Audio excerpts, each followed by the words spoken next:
It's time for Around the Ozarks News, brought to you by the Springfield Greene County Park Board, Kitchen Land USA, and Thompson Sales. Here are your hosts, Ethan and Sarah Forhetz. Hello again on a Monday. Hope you had a fantastic weekend. We appreciate you being here with us as we tell you about what's going on around the Ozarks. That's the name. First, a little bit of international news, which we don't normally do, but it is something that will be talked about a lot today because President Trump has confirmed that today, likely, Hamas is expected to release the last living American who was being held captive, hostage in Gaza. Eden Alexander was 20 years old when he was captured by Hamas terrorists 19 months ago.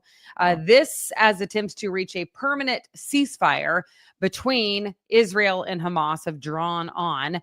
Militants have freed some hostages in exchange for Palestinian prisoners held in Israel. So that should be big today. They talked about it yesterday, Sunday, and they said within 48 hours, but then there were some outlets, including the Associated Press, expecting that to happen today. So can't imagine. Yeah, that's wild, isn't it? That's been just so long for that poor girl. No, guy. Oh, it's a guy? It's a interesting first name, but yeah, it's a guy. Eden, yeah. Yep, Eden.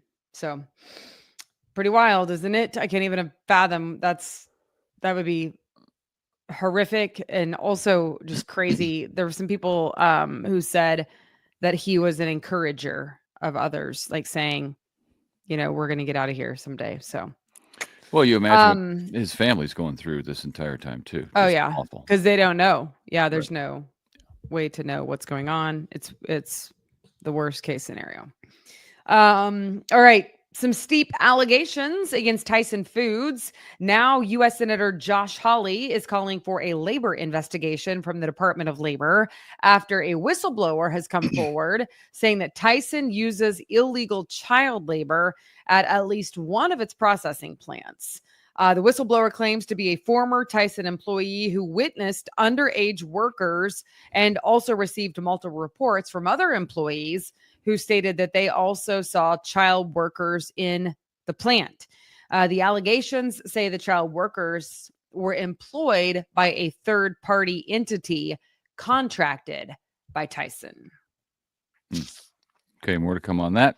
Mm-hmm. Meanwhile, the Missouri Attorney General is investigating allegations that Planned Parenthood Great Rivers, which is the branch up in the St. Louis area, and other entities are providing, and in some cases even, quote, rushing children into treatment for cross-sex hormones, puberty blockers, and gender transition surgeries for minors. Attorney General Andrew Bailey requested medical documents from Washington University, Children's Mercy Hospital in Kansas City, and WashU is in St. Louis, and the state's two branches of Planned Parenthood, all of which fought to protect patient information. But an appeals court said they have to turn it over. In some cases, they can redact the patient's name, but just the information. That after a whistleblower, former caseworker at one of the entities, claimed children have been rushed into those types of treatments. So more to come on that as well. Yes. All right. Switching gears now. The summer travel season is upon us, and starting today, lots more construction just in time. Crews in the downtown Branson area are still working on the streetscape project there, which is going to be fantastic when it's finally finished. But today, crews are removing sidewalks. They are putting temporary gravel pathways so people can still get into the businesses. So they're going to be working on those sidewalks from now into next week. But the downtown businesses are still open. The storefronts are open. You can still get in. I was down there a few weeks ago. They were working on Main Street, and I think they did their best to try to make it clear that businesses were open. Yeah. It's hard tough. in Branson because there's people there every season of the year. I mean, obviously it's more popular in the summer months, but it's not that people don't go there for Christmas and, well, and you can Dollar City, you got all the shows, it's never a good time. You can still get to the businesses, but it just if you just glance at it, that may be enough to deter people from dealing with it, wanting to mess with it. Yeah. It's going to be Well, great, though. I don't know if Just you keep guys watch holding Shark on. Tank. Our family watches Shark Tank, and there's a business that was on Shark Tank, and I remember it from then, looking for franchisees here in our area. It's called Cousins Maine Lobster, seafood brand. They started as a food truck, and they struck a deal to expand on Shark Tank, I think, with Barbara Corcoran. They're coming to Nixa now, May 24th, 2 weeks away. They'll be at the 4x4 Brewing Company. And since their appearance on the show, Cousins Maine Lobster's grown to 85 franchises in 35 states. So they want to come to the Ozarks. They want to open in Nixa specifically because they say they like to target smaller towns where Northeastern style seafood and high quality lobster are hard to find. And I knew you would love that story, babe. we don't have a lot of that around here. Yeah. And Ethan likes high quality lobster. I like seafood. I'm a seafood guy, but we're But you're in a landlocked state. we're pretty far landlocked too. Yeah, it's quite a distance, but I'll still eat it. Yeah. Anyway, I saw that and I thought, I might know someone who's interested. His name's Ethan. Oh, I would eat there, absolutely. Eat there, or you would want to run a restaurant, or I'm not going to food buy a truck? franchise. No, ma'am. Okay. All right. Not interested in that. Yeah, if we were going to do a franchise, maybe ice cream or something. I don't know. Chick-fil-A. I could think of several, actually. Mazio's. Let's bring back a Mazio's to Springfield, Missouri. I was just in Tulsa over the weekend. They didn't last. That was the problem. They didn't last. Bueno, Taco Bueno. Man, I could keep going. Sorry, I'll stop. Nobody wants Taco Bueno. No, you don't want Taco Bueno because you had one bad experience, and that was an anomaly. I don't know what happened. More like Taco No Bueno. Am I right? You're such a dork.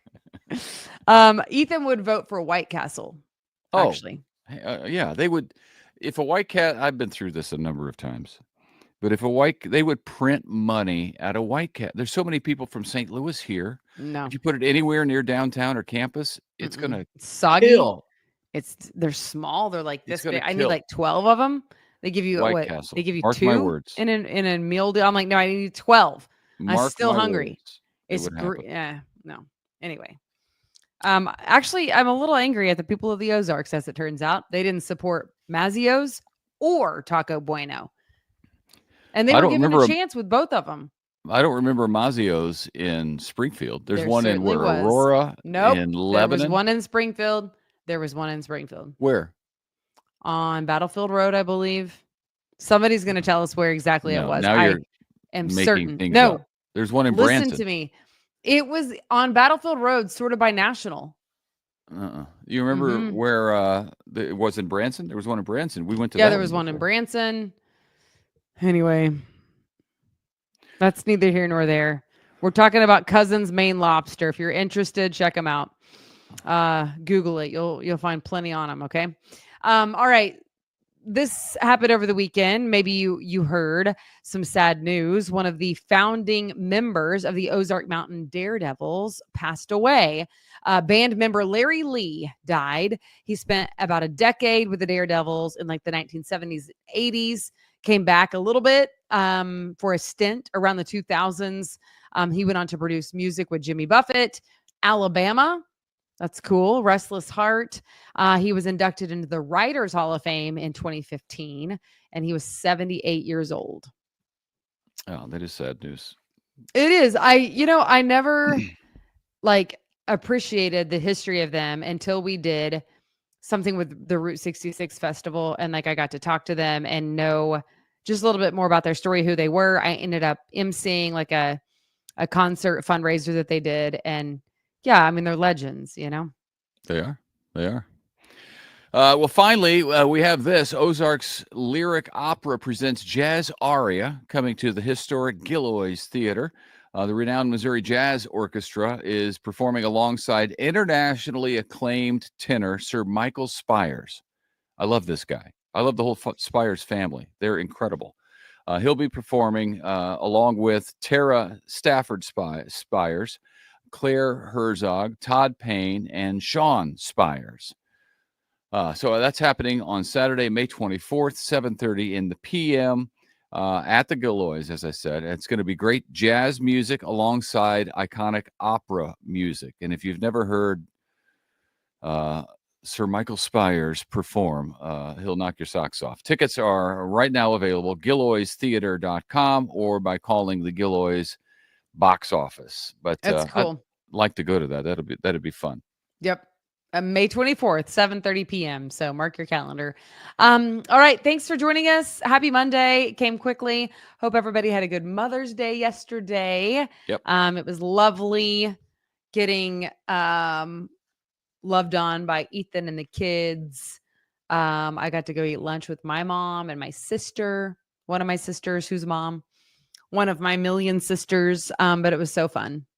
So fun. So fun. Yeah. So, yep, it's already Monday. Here we are.